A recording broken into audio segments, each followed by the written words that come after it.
let's just say you can't even come to me with 5-figure salaries at this point in time in my life, or 6-figure salaries. It's not even a consideration.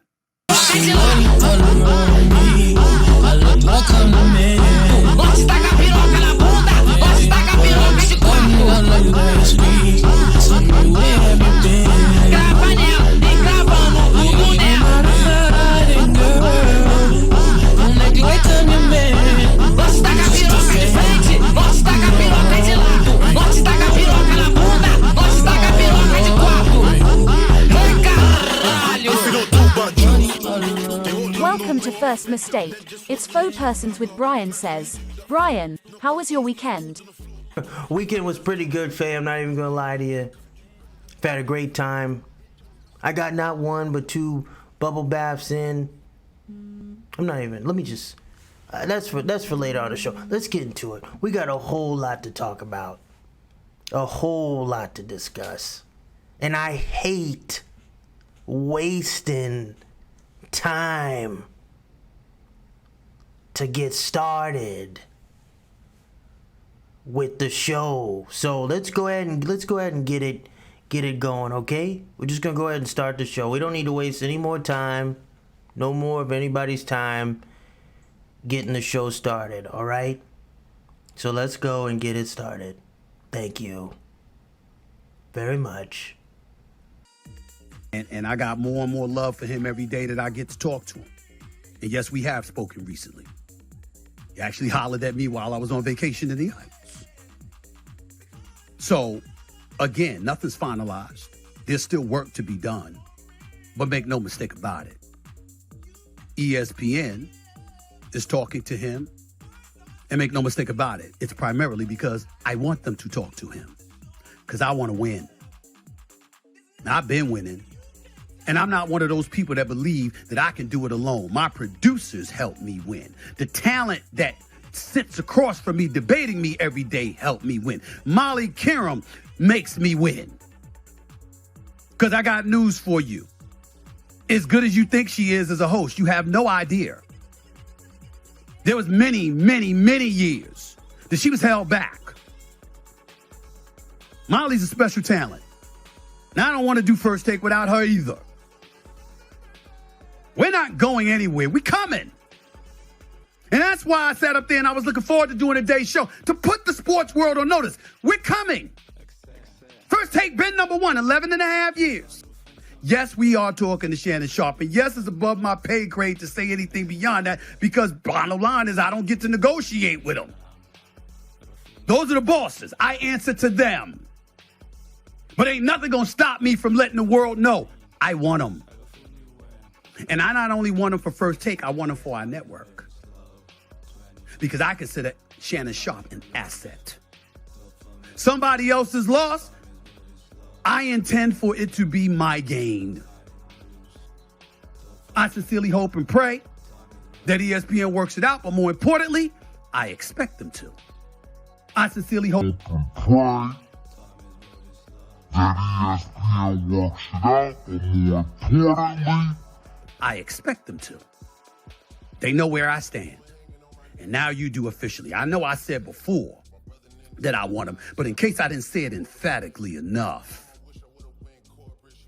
I want Shannon Sharpe on First Take to join the crew. All right, let's begin. With rumors swirling about Shannon Sharpe joining ESPN, how do you think Shannon Sharpe and Stephen A. Smith will mesh together? And how much will it affect his legacy if he's not more entertaining than Skip Bayless with the same co-host? Could he be on the Mount Rushmore of TV anchors knowing that has taken place? I gotta tell you, fine ass, It's I really Vogue. don't see any way that this is gonna work out. I mean, if Shannon Sharpe didn't like one loudmouth asshole who didn't know how to take cues and when to cut people off and when not to, I can guarantee you he's gonna have another thing coming with Stephen A. Smith. All right, this is a match not made in heaven. And take it from me, as my time as a social worker, when this level of sass and muscle gets put into one place, somebody usually ends up getting hit. I don't see that changing now. As far as Stephen A's attitude goes, This is his third attempt to replace Skip Bayless amongst his lineup. Everybody knows the first attempt. It's the one we wish we could forget. It's Max Kellerman, who only reminded us right. And I know what that Andre Iguodala is probably not as good as people had chalked him up to be in the past. His next attempt was Mad Dog Russo, who's just a Family Dollar version of Skip Bayless, who tends to leave a lot bigger mess when he gets going and spitting and slurring throughout the studio. And his last attempt that he's going for right now is to get his sloppy seconds with the man whose lisp is so bad he can't even say his own damn name. I really don't think Shannon Sharp would be a good look for this, and I can't imagine this propelling Stephen A into my top echelon Mount Rushmore of anchors that I have already set up. Now, he's had a decent career, but I'm just not seeing it, because I can tell you what, he's not taking out number one, and that's Walter Cronkite. He's definitely not better than Diane Sawyer. I think we can all agree on that. Is that right? That's right. Connie Chung's Asian ass? She ain't going nowhere. And for the last spot, he's not even the discussion, because right now my last Mount Rushmore spot is the battle between Frank Reynolds and Nancy Gribble. And if he does get in the line, he's definitely going to be behind Bernard Shaw. It's going to take a lot for this to work out. And I don't think either of them has what it takes. I think it would be best for ESPN to do like Stephen A. Smith's hairline and alienate themselves from this situation as quickly as possible. If they're not willing to do that, then we'll see. But I can tell you what, Stephen A.'s paycheck is enough to where it should work out. But for some reason, I have every doubt in my mind that it will. I can tell you one thing. I'll be watching on Monday. I'll be watching him turn in. If he tunes in, I don't know if he's going to do 2 weeks, two times a week maybe. I'm not sure. I'm not sure of the lineup. If he is going to do 2 spots a week, then we'll have to check that out. If not, I'll see him the next week. And we'll see how that goes. But I can tell you what. I don't think it's going to go well. I can tell you that. But we'll see. We'll see, fine ass. I'm not sure, but we can take a look. I'll be glad to check it out with you. Just let me know. Give me a call. I'm here. Other than that, let's move on to the next segment. Okay, Brian, we'll see about that call. You are a funny guy.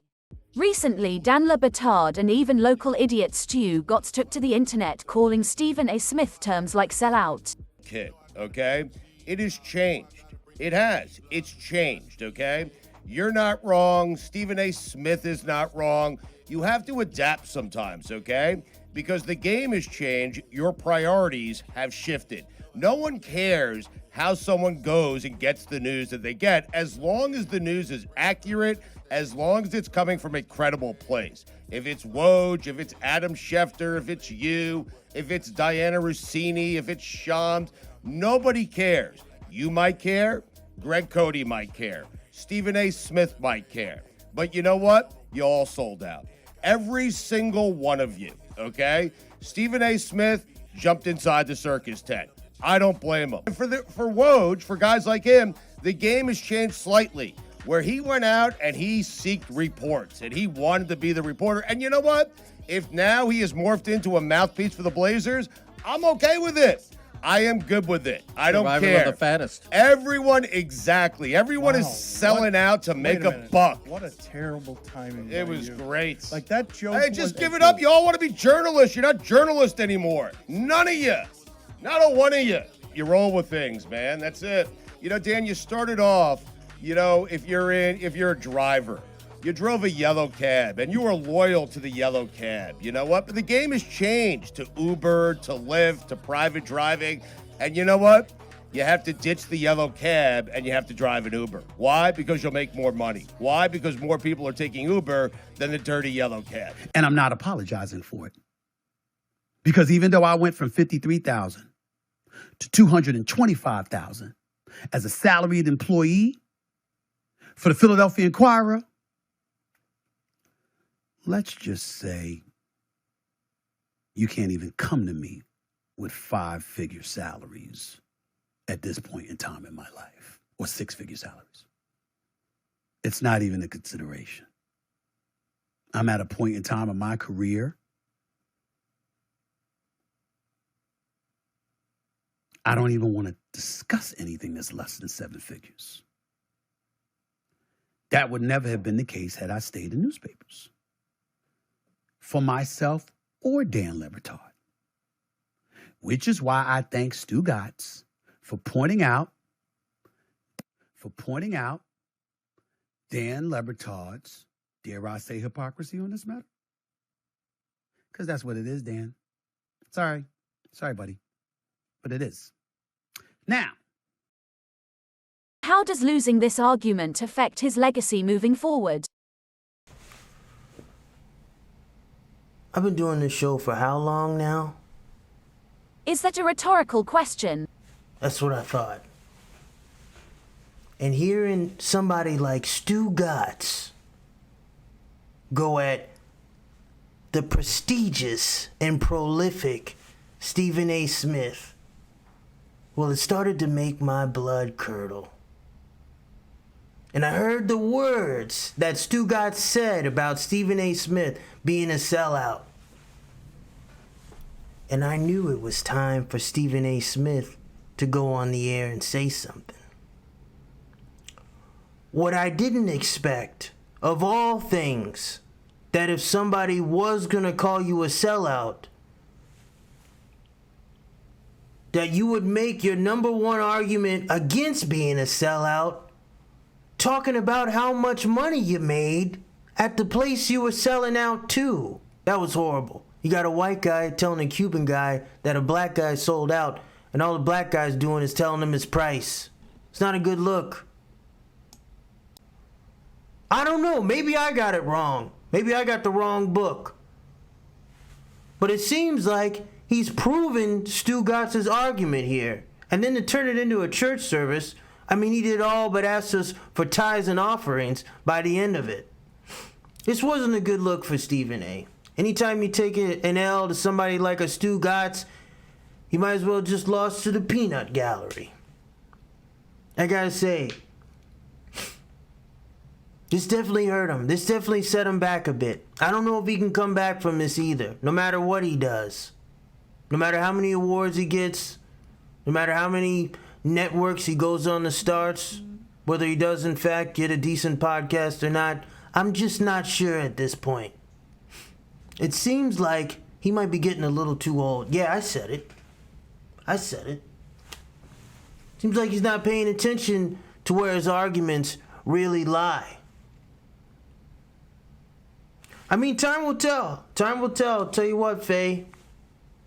But I can tell you right now, that wasn't a good look.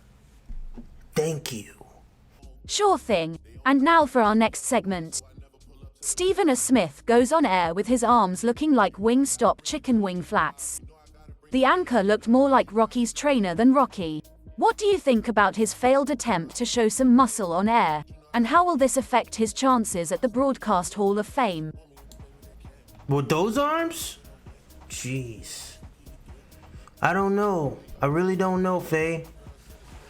I know this episode's been filled with a lot of doubt, but that's because a lot of doubt has crept in. I don't think anybody wanted to see what we saw from Stephen A. the other day. I mean, those arms were pathetic. Looked like a clown blew him up at a kid's birthday.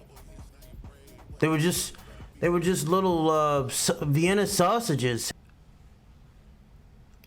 How much money is Stephen A. Smith making? That's all I want to know. I don't want to get into his personal business. I just want to know how much money he's making. Because I can tell you what, for the amount of money that I've heard he's getting paid, he should be able to afford a better trainer than that. Just got wind from one of my sources. Looks like him and Steve Harvey are working out at the same gym.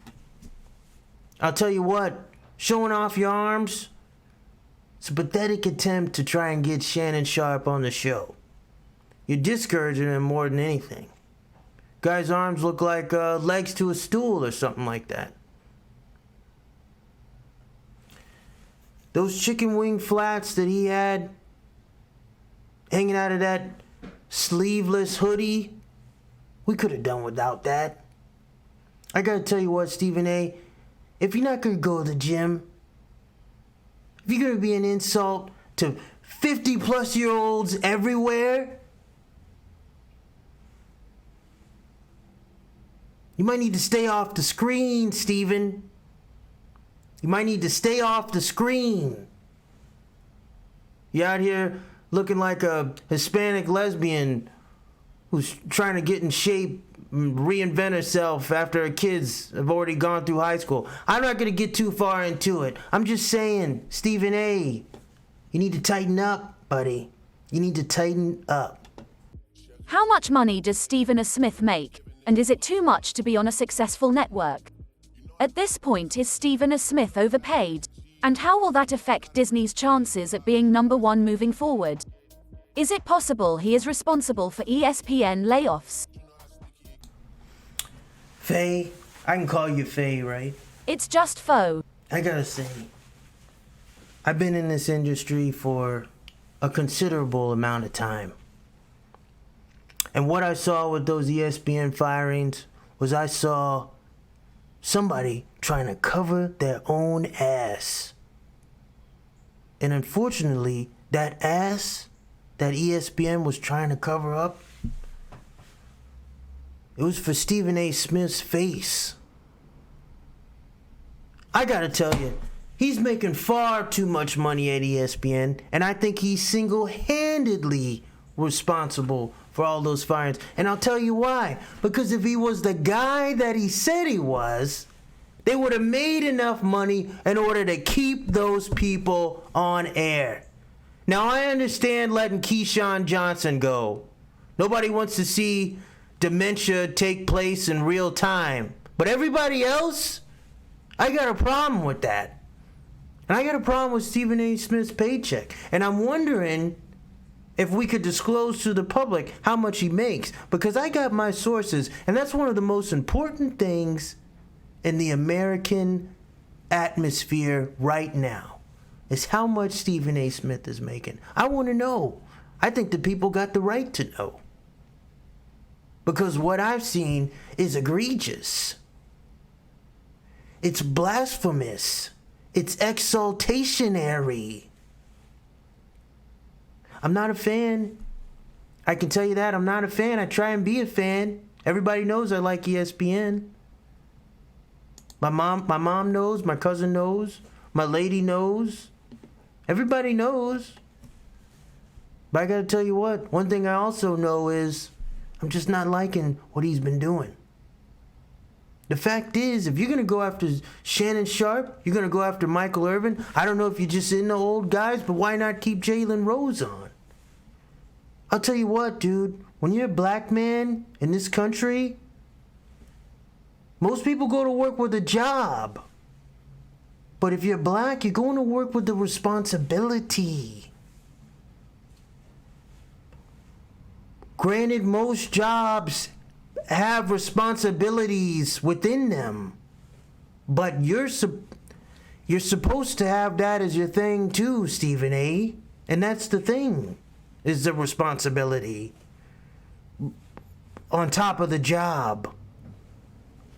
And I didn't see you look out for Jalen Rose, I'll tell you that. Where's the camaraderie at? Seems like it's me, me, me. I could go on for this for a considerable amount of time. I'm getting word from our producers that I'm going to have to go ahead and push on to the next segment. But this is not over. I can tell you that. It's not over. All right, well, we will see. Moving on.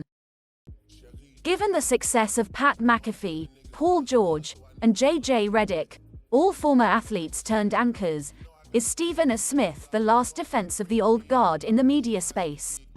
And will that lead to his family and friends ultimately losing respect for him moving forward? I'll tell you what, Faye. If I'm Stephen A. Smith's family member, I've already lost respect for him. Let me tell you the numbers. Let's put the numbers up on the screen. We got Playoff P, 351,000 subscribers. We got JJ Redick, 915,000 subscribers. Pat McAfee, 2.2 million. And Stephen A. Smith at a measly 247,000 subscribers. If I'm Stephen A. Smith's cousin, brother, mother, I'm not looking anywhere near his face. Can't bring myself to do it. It's too much shame to even think about. I mean, how long's this man been in the industry? You turned a failed radio show into a failed podcast? Hell, working for ESPN, you're supposed to start out with 250,000. How in the hell are you at 247,000? If I'm Stephen A. Smith's friends, I know I ain't picking up them phone calls. I don't care what you calling to ask me for, I'm not picking up. I don't want to have anything to do with it. I don't want Stephen A. I don't want S. I'm going to take the S and T and not even make them visible on my phone. So even if Ace, A-Mit, or A-Me calls or whatever, I'm still not picking that shit up. If I'm Stephen A. Smith's dog, if I hear him coming home, if I hear the car pull up and put the keys in, I know my tail's not waggling. I can tell you that for sure. Jeez, if I was his dog, I'd probably go and take a shit right in the middle of his living room floor. And that's just me being honest. And that may or may not have happened at his home. I'm not going to sit here and build conjecture. I'm just alluding to it, all right? I'm just implying. Not telling you anything official. But I have sources. I can tell you that. This is without a doubt a national tragedy.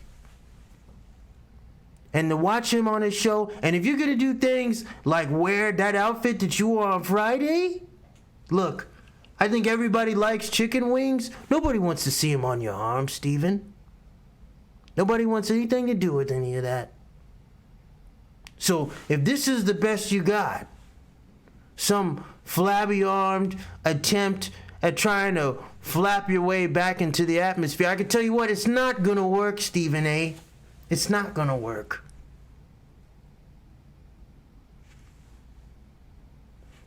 Think you have to try a little bit harder, buddy. Why don't you do this, huh? My phone's available. I got my phone number. I know you got my phone number because you've been watching me. I know you've been watching me. My sources have been telling you've been watching me. Why don't you go ahead and give me a call, huh? You got my number. Give me a call. I'm going to keep the S&T on my phone. Give me a call when you need some help, when you want to settle down and get your stuff together, and I'll help you out. But until then, Steven, you better start reaching for whoever you can. You better see if Odell Beckham Jr. can come on your show as well. You better start learning some TikTok dances or some shit, because this shit ain't working out. Excuse me. The shit ain't working out, Steven. I think you should honestly get you a soapbox and take your ass over to the barbershop where you belong and just post up there for 4 hours a day. You'll probably get a little bit of better user engagement and interaction. But from what I'm seeing right now, as you supposed to be in the face of ESPN at this critical time, I'll tell you what, I would have called Pat McAfee in myself. Shit. JJ Redick, I would have called anybody. I would have called playoff A, B, C, P. Hell, you see Pat Beverly creeping around the studio. I'll tell you one thing, ESPN would be better off bringing back Jim Rome than having Stephen A. Smith do what he's doing. You lose a job to Pat Beverly, it's time to pack it up, buddy. But that's all I gotta say about that. I got a phone call, I got another call ringing, and everybody knows I don't answer my phone unless it's at least, it's not even 5 digits, 6, 7 digits. I took my time out to give you my 2 cents. But that's it for this evening. But that's it for us here on First Mistake. Be sure to tune in down the line for the much anticipated episode where Brian literally debates Stephen A. Smith's hairline. I'm Faux Person, he's Brian Says. Have a great day.